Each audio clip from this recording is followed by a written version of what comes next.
If you've clicked here from main video 4, welcome back. And if you found this video directly, know this is part of a mini series inside of the First Time Home Sellers series called When Selling is Not by Choice. So divorce is already an emotional season, and selling a shared home can feel like adding fuel to the fire.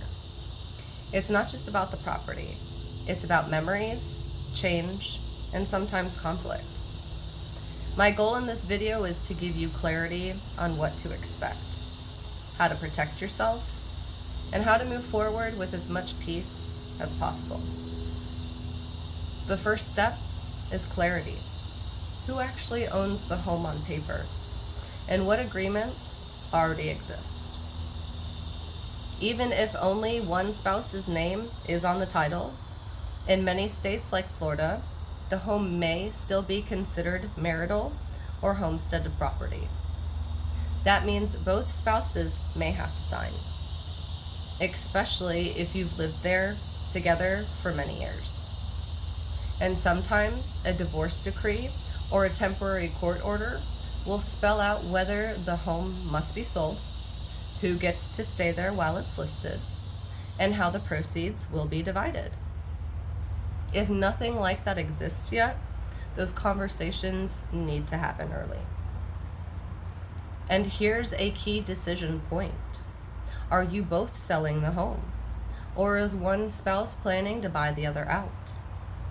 If you're selling, the court order may dictate timing or how the money gets split. If one spouse is buying the other out, the focus shifts more towards appraisals and refinancing.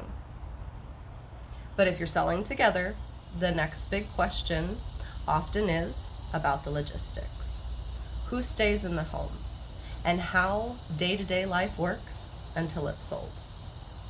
If one spouse stays in the home during the sale, it's important to decide up front how things like bills, upkeep, and the day-to-day responsibilities will be handled. Even the small details, who pays the utilities, who handles the lawn care, can prevent conflicts later on.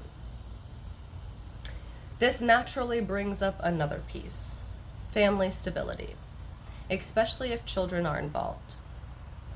When kids are part of the picture, selling the home can feel even heavier. It's not just about finances. It's about routines, school zones, and sense of security. Maybe you would prefer avoiding showings during homework time, or to plan to move around the school calendar. Those aren't small details, and they matter. That's why having a thoughtful plan is so important. It helps respect both the legal process and your family's need for consistency. The next big factor is timing. How long the sale may actually take. Divorce-related sales can move quickly, or they can drag out for months. And honestly, it often depends less on the real estate market and more on how much agreement there is between both parties. If everyone's on the same page early, the sale itself can usually close typically 30 to 45 days once the buyer's found. But disagreements about price, repairs, how the money will be split almost always creates delays. That's why it helps to get expectations in writing, even if it's just an email or something agreed through a mediator. When emotions shift, you'll already have a roadmap to follow. Along with timing, another important piece is privacy. And it is completely okay to ask your agent to limit photos, blur out or remove identifying items, set clear showing rules, or even schedule a separate signing appointment so you don't have to cross paths with your ex. The goal is to keep you comfortable and safe, not exposed. And of course, selling your home during a divorce does come with costs. But before we even get into expenses, let's talk about the bigger picture, money flow. One of the most useful tools here is a net sheet. A net sheet lays out your estimated proceeds after the mortgage payoff, closing costs, agent compensation, and any agreed credits. I prepare this for both parties so you both can see in black and white what you're likely to walk away with. Having this number early reduces surprises and arguments. From there, the specific costs look like agent compensation, closing costs, repairs and prep work. Even the small touch-ups like paint or carpet cleaning can make a big difference. The key is agreeing in advance whether you'll spend money preparing the home or to sell it as is. Legal fees, if attorneys are involved in every step, costs can rise quickly. Sometimes agreeing directly on smaller items can save on both time and money.